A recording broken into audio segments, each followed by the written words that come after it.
Hi, this is Keith Weaver with the Top Executive Strategy Podcast, where CEOs, COOs, and business owners share strategies for better success.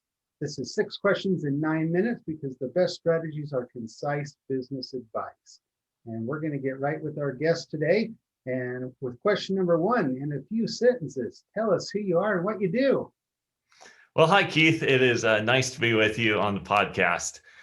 My name is Ben McFie, and I'm part of our family business. We own life benefits. My dad founded the company. And what we found is that when people follow typical financial advice, their finances suffer because taxes, fees, penalties take way more money than they ever calculated. And so when they get to retirement years or to a point in life where they think they should be financially independent or financially free, they find out that those taxes, fees, and penalties have taken much more money from them, and they aren't at the point they hope to be.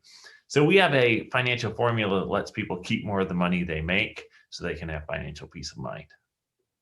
That's cool, especially in these uncertain times. That's probably a huge benefit, right?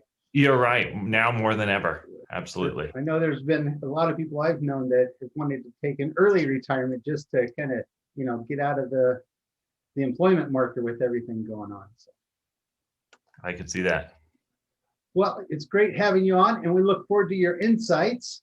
So just to kind of start off with, what's the best thing about being a business leader? One of the nicest things about being in business is the people that you get to see as customers, and you get to see their success over a long time. In our business, it's actually over a lifetime. So we've seen the death of some of our customers.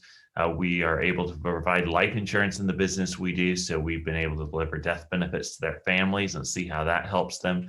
But then also just when they follow the financial formula we teach, we see people who were in some cases going from paycheck to paycheck, all of a sudden have enough money to take their whole family on vacation. And that's priceless. For other people, it's just the peace of mind. For example, they have lots of money in the market. Along comes a year like last year, or 08, or some year like that, and they don't have to worry about it. They have peace of mind because of the things they're doing financially. So all of those are great things. So you have long-term relationships, like decades, with your clients. Absolutely, and hopefully generational. That's our goal. We want to treat the parents right, and we'll also take care of their children and eventually their grandchildren as well. Well, hopefully by then you'll be retired, but maybe not. At least maybe my kids can take care of the grandkids. How's that? Okay. So question number 3, I hear from other business leaders that their people strategy in running their business can often be more challenging than the actual business strategy. Your thoughts? Oh, I would agree with you 100% on that. Yeah, absolutely. Because running a business, it's more black and white, I think, than dealing with people. And I know you do business coaching, and you probably see that as well. The business part, you have probably certain strategies that you use to deal with the business side. But when you come to people, everybody's different, and there's always that variable. So I think absolutely dealing with people and having the people strategy is much harder than the business part. Well said. All right. So question number 4, what strategy would you like to share with other business leaders today? That's a good question. My dad started this business. He prior to this, he was a doctor, and he had 4 different practices over his practicing career as a doctor. And I worked in his last practice at a very young age, early teens. And then he founded this business and went into this business. And throughout all the years, I've always seen an example of Dad getting in and learning what it needs, whatever he needs to make something happen. And so I picked that up early on. I was home educated, and the program that we used taught us to have to discover things for ourselves. So basically, Mom would teach us arithmetic and writing and how to read. And then we had to read to learn to teach ourselves. Then Mom would check our work and review it with us as necessary. And that's just been huge in business, because a lot of times what I see is people come to an obstacle and they think, oh, I'm not qualified for this, or I haven't gone to school for this. I don't know how to do this. I have to trust somebody else, or I have to hire somebody else to do this. The mindset I was raised with, and the mindset I've seen my dad use as he goes from one business to a different business or growing a business, is you just get in and you learn how to do it. It doesn't mean you have to do it forever necessarily, but you have to be good enough at it to know what's going on. So even if you do choose to hire somebody, you know who's a good fit for the position, and you know whether they're doing a good job for you or not. So I think learning, being eager to learn, jumping in, being a quick learner, practicing so that you can be a quick learner is important, because there's a quote, and I don't know who to attribute this to, but it says the learned will wake up and find themselves perfectly equipped for a world that no longer exists, whereas the learner will inherit the earth.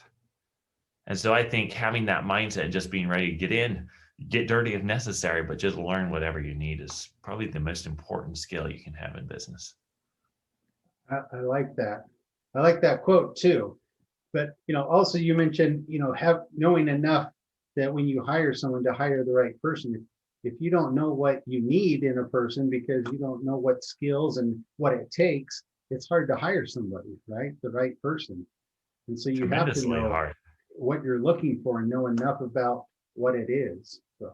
And going back to your question of whether people or business skill is harder, it's absolutely the people, and hiring is one of those things that's just hard to start with. Right. But if you don't have the knowledge of what you need, I can imagine it's just tremendously harder. That's some great strategy and advice. Thank you so much. So question number 5, what other successful business owners, CEOs like yourself, would you like to maybe acknowledge or you think would be good on the podcast? Well, if you wanted to have my dad on the podcast, I'm sure he would be happy to be on, and a successful businessman, one of the most successful businessmen I know. Well, and it sounds like decades of experience. So yeah, that would be awesome. Okay. We'll have to see if he's available, and maybe with your recommendation, he might jump on, right? So question number 6, just kind of a final fun question. Tell me about one of your favorite past bosses, and it can't be your dad. Okay. So that's a good question. I've always sort of worked for myself to some degree, because other than, in my dad's practice or whatever, I've never really had a formal boss. But my brothers and I used to do landscaping around our neighborhood, again, early teen. Actually, I think I started probably when I was probably 10.